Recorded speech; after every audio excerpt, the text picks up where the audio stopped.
Mais moi, je souhaite la mort à personne.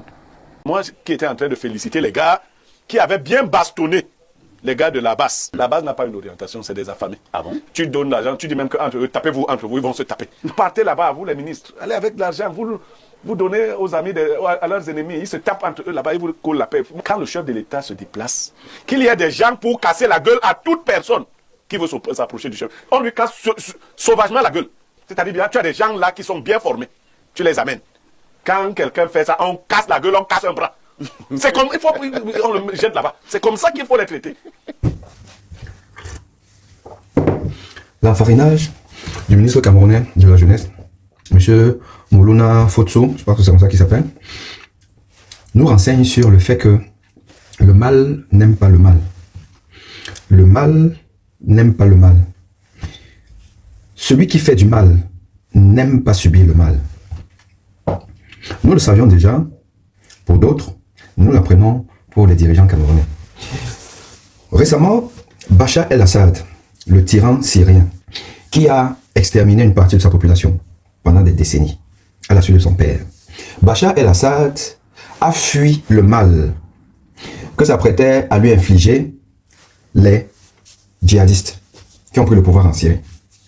Quand ils étaient aux portes de la Syrie, Bachar el-Assad a poum en Russie, chez son protecteur Poutine.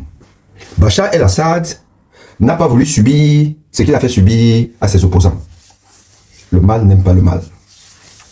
Mobutu Sese Seko décimait la population zaïroise. À l'époque, c'était le Zaïre qui a enterré des vivants dans le sous-sol du stade des martyrs, le fameux stade où Mohamed Ali et Georges Foreman ont livré le combat le plus mythique, combat de boxe le plus mythique, en 1974. Sous les gradins de ce stade ont été liquidées des vies humaines par Mobutu Sese Seko. Et l'arrivée de Kabila, père, aux portes de Kinshasa, et Mobutu. Or, il aurait pu se présenter en héros, en fait, comme écoutez, je suis là, prenez-moi si vous voulez, je m'en fiche, je n'ai rien à faire. Saddam Hussein, on a retrouvé Saddam Hussein dans Sissongo, du sous-sol de son palais. Les Américains l'ont sorti de là comme un rat. Il fuyait la mort. Or, Saddam Hussein n'est pas un saint, ne fut pas un saint, il en a décimé. Revenons au Cameroun, parce que des exemples, il y en a des tonnes.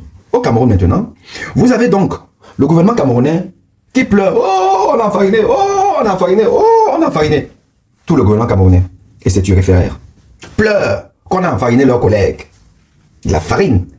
La farine fait mal, ça je ne le savais pas. Mais la farine fait très mal au mal camerounais qu'incarne Paul Biya et ses dirigeants, ses ministres, ces voleurs qui tuent tous les jours des Camerounais à cause du manque d'argent, de moyens. Parce que ces moyens-là, ils se baladent avec en Europe des malais d'argent. C'est Pierre Blaireau qui nous l'a dit. Ils ont souvent quitté avec des gros bras. Non, ils ont des sacs d'argent. Ils ont de l'argent. Pour faire quoi?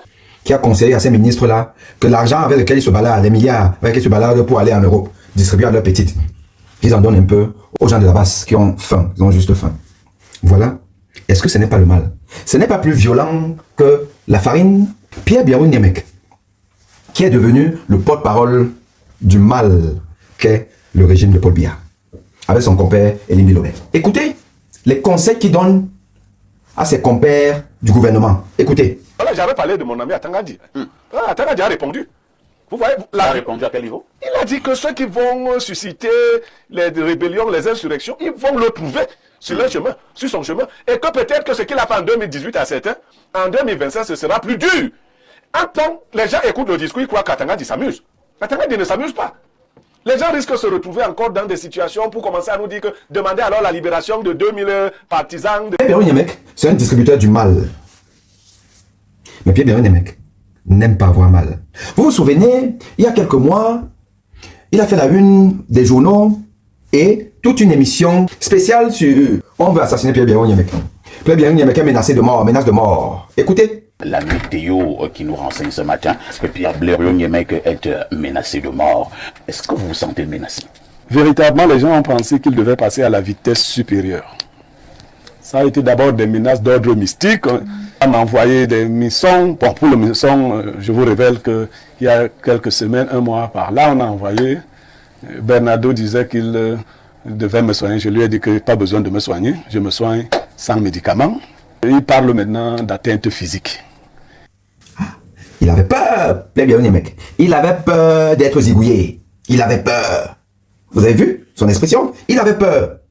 Mais aujourd'hui, parce qu'il est dans le camp du mal, il veut distribuer le mal.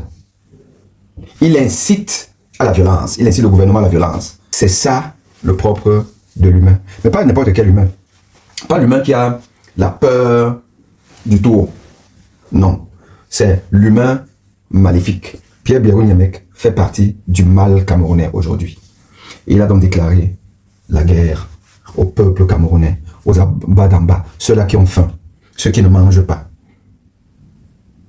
Il a fait comme beaucoup ont fait au Cameroun. Des gens sont venus dans les médias, sur la place publique, avec des positions fortes en faveur du peuple. Ils ont acquis une certaine notoriété, une voix qui porte, et se sont fait happer par le mal qu'est Paul Biya et son régime, qui essaie d'avoir avec lui toutes les personnes capables de neutraliser sa marche vers le gouvernement perpétuel. Et Pierre Birahim Niemek, qui sait qu'aujourd'hui, il n'est pas un inconnu, il a une voix qui porte un peu, tout comme Elie Lobé a monnaie sa voix et a pris de l'argent. Maintenant, il est un homme décomplexé qui déclare être du camp de l'oppresseur, des en haut d'en haut, et il prône le mal.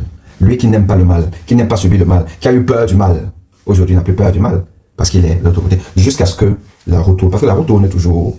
La roue tourne toujours. Celle de Ceausescu en Roumanie a tourné. Celle de Duvalier, Haïti, a tourné. Celle de Mobutu a tourné.